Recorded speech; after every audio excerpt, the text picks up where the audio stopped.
Well, despite 60% of us rejecting the divisive voice to Parliament, the states are at it again, pushing ahead with their own treaties. The Queensland Government has today announced its path to treaty inquiry will begin on July 1. Joining me now is Warren Mundine, the Indigenous Forum Director at the Centre for Independent Studies. Warren, always lovely to see you. Thank you for joining us tonight.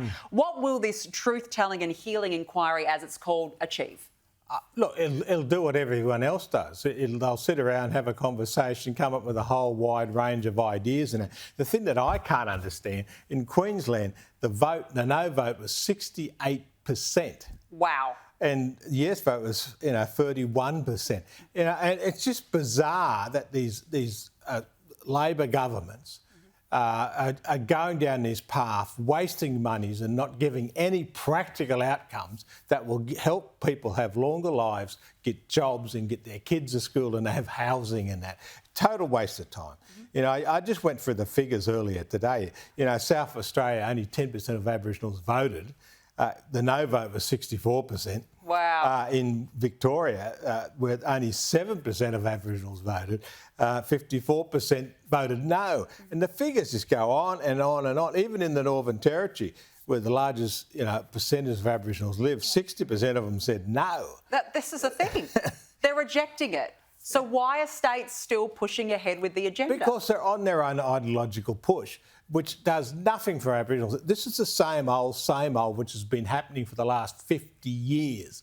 We've spent nearly just under $1 trillion in this, and over that period of time. And look at the closing the gap figures. It's totally disastrous, and yet they keep on going down this track.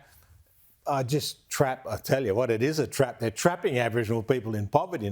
Peter Malinakis, I thought you had a brain, but obviously, you get slipping. The Queensland Premier, good news for him is that, look at the polling today. Well, the polling's not too good. It sounds like it's all over for Stephen Miles. But it's interesting because there was bipartisan support. The LNP gave this bipartisan support up in Queensland, and now they're looking to change that. But why would they support it in the first place? Well, this is the problem. They're a bunch of idiots. You look at in Victoria, they were the same. You look at New South Wales, Mark Speakman, what are you saying about going down this road of a treaty? For God's sake. You're wasting money. Look at the voting patterns in New South Wales for the New South Wales Aboriginal Land Council. They were lucky to get 1/6% of the eligible voters to actually get up and vote. Which is nothing. Nothing. This is embarrassing. If I had votes that these people had, I'd be ashamed to stand up there and say I actually represent Aboriginal people. It's about time that these fools, and they are fools, stop wasting taxpayers' money and actually had practical outcomes which are about getting economic development, getting jobs, getting education. Education's always the key, and getting people living longer lives, health and housing. Yeah. Look, I just despair that they're still doing the same rubbish we did for the last 50 years. And just before we let you go, but there's a Western Sydney council that's been accused of attempting to do this by default by doing it as a partnership agreement with local Aboriginal owners. Is this how they're trying to go about it? Again, it's a Labor council. Yeah. What can you say? Look, all they're doing is virtually signalling. Yeah. They're saying, oh, look, we're trying to do something for Aboriginal people. Yeah.